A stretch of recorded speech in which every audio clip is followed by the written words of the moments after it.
새로운 정치조직 리마연의 분석 보고서 두 번째, 일국 이제 두 번째 시간입니다. 1. 코로나19 팬데믹과 자유민주주의의 후퇴. 코로나19, 코비드19라고도 하죠.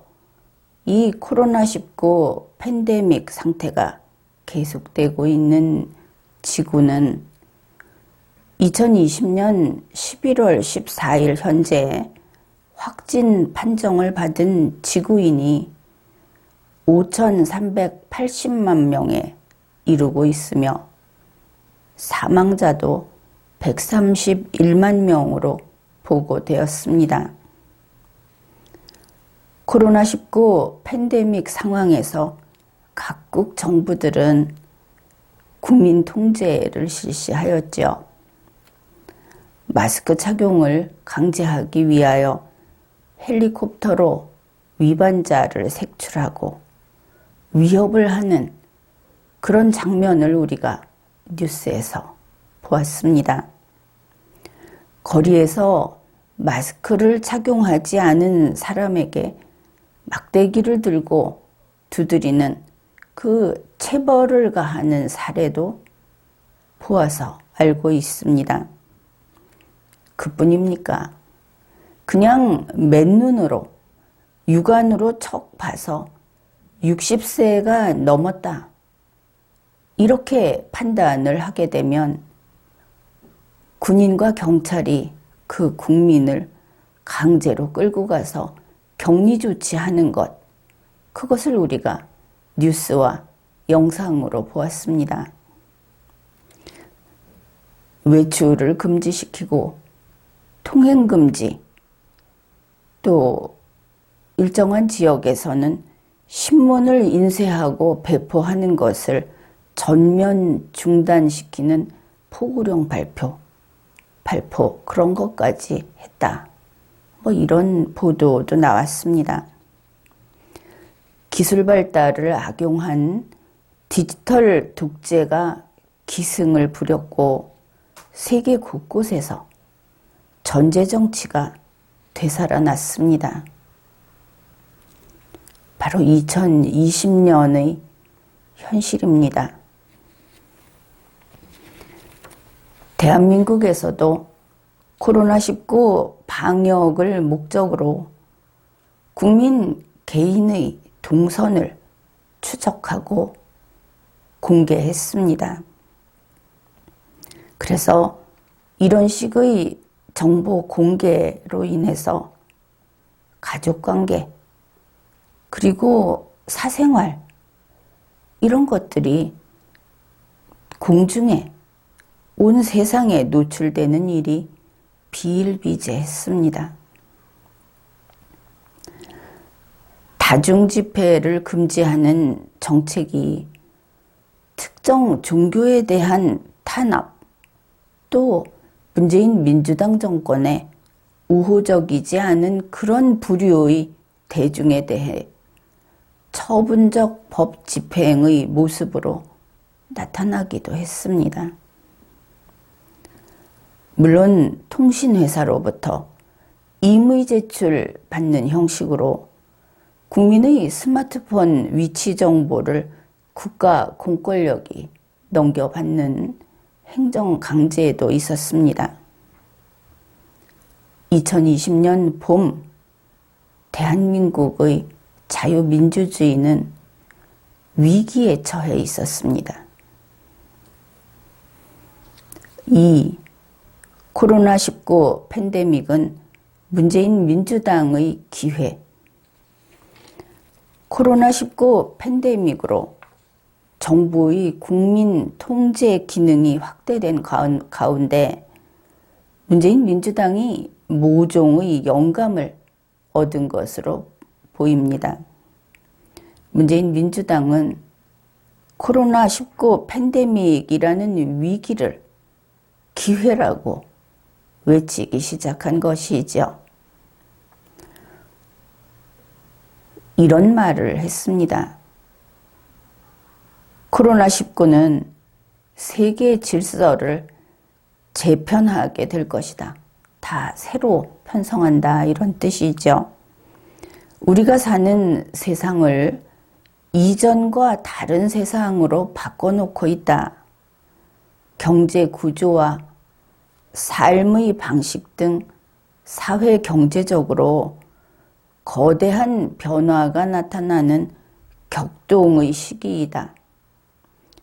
포스트 코로나 시대를 제일 먼저 준비하고 맞이하는 대한민국을 만드는 일, 정부는 위기가 아닌 기회로 삼는 능동적 자세를 가지겠다. 새로운 사고와 담대한 의지로 변화를 주도해 나갈 것이다. 이것은 2020년 4월 14일 국무회의에서 문재인 민주당 대통령이 한 모두 발언의 내용입니다. 제21대 국회의원 선거를 하루 앞둔 바로 그날이었던 것이죠. 그 4월 14일에 문재인 민주당 대통령은 코로나19 팬데믹을 기회로 삼아 경제 구조를 바꾸고 우리가 사는 세상을 이전과 다른 세상으로 만들겠다, 이렇게 밝힌 겁니다. 문재인 민주당은 코로나19 방역, 소위 K방역이라는 것인데 여기에 성공했다 하면서 국내, 국외의 홍보전을 펼쳤습니다. 외국 언론들은 K방역 홍보가 4.15 총선에 승리를 가져올 것이다, 이렇게 예측들을 했습니다. 외신의 보도 내용입니다. 얼마 전까지만 해도 4.15 총선은 고용지표, 임금, 북핵 문제, 정치적 스캔들 문제가 정치 쟁점화됐지만 문재인 대통령의 코로나19 대응이 모든 것을 압도해버렸다. 영국 가디언지의 보도 내용입니다. 다음은 CNN의 보도입니다. 코로나19 전국 속에 치러지는 한국 총선에서 다른 의제들은 전염병이라는 한 가지 이슈에 묻혀버렸다. 봉쇄와 사회적 거리두기로 인해 유권자 간의 토론도 어려워졌다. 이로 인해 민주주의의 의미를 퇴색시킬 수 있다. 영국의 텔레그래프 보도입니다. 코로나19 상황이 아니었다면 경기 침체와 정치 개혁에 대한 투표가 됐을 것이다. 불과 몇 달 전까지만 해도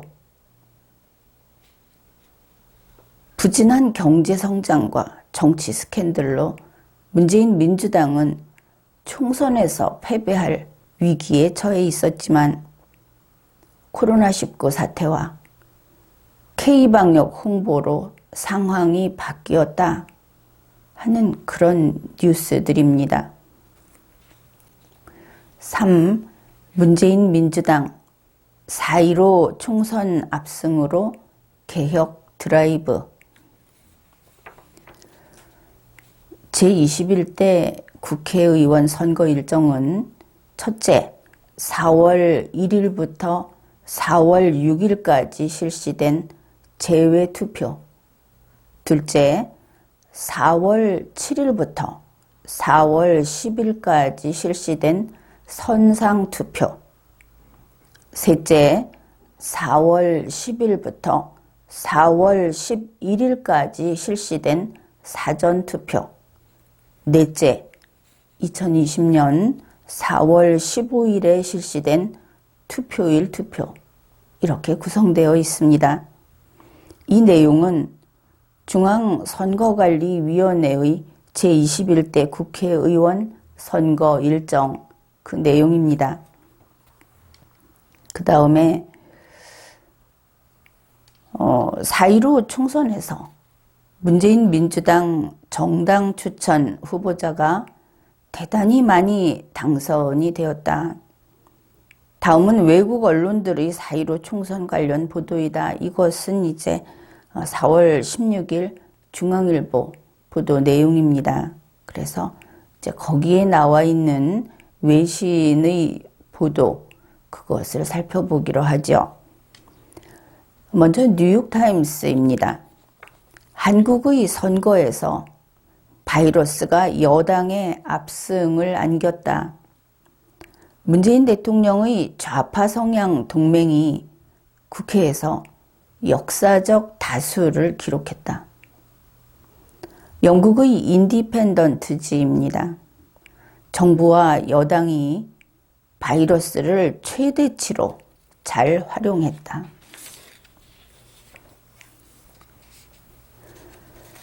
사.15 총선 이전부터 외신들은 문재인 민주당이 좌파식 개혁을 더욱 강력하게 추진할 것이다 하는 그런 예측을 하는 분위기였습니다. 2020년 4월 14일 TBS 뉴스를 보면 이런 내용이 있습니다.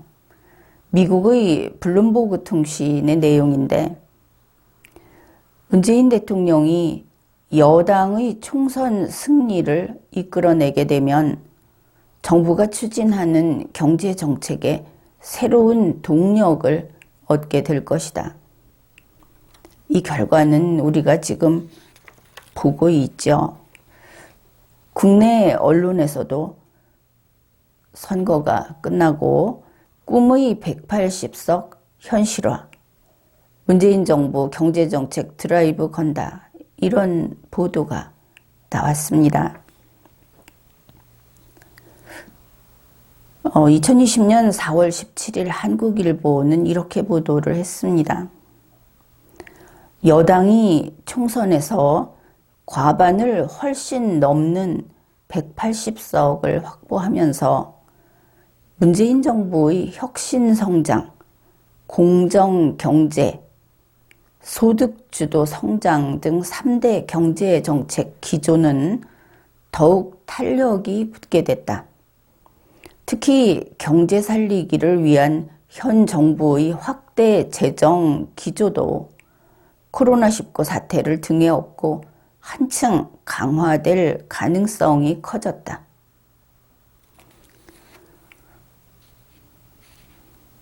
우리 모두가 알고 있듯이 4.15 총선은 선거 직전에 비정상적인 선거법 개정을 한, 그렇게 하고 치른 선거였습니다.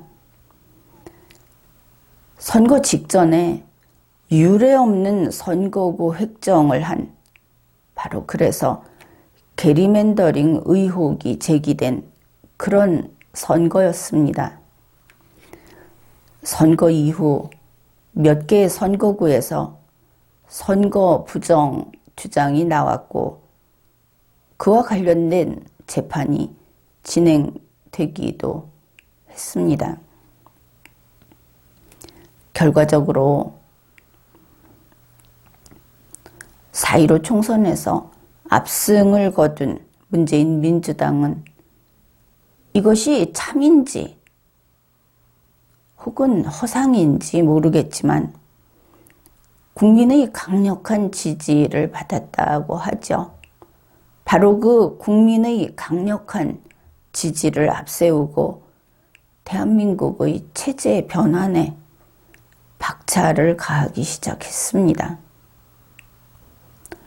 지금까지 리걸마인드 연구소였습니다.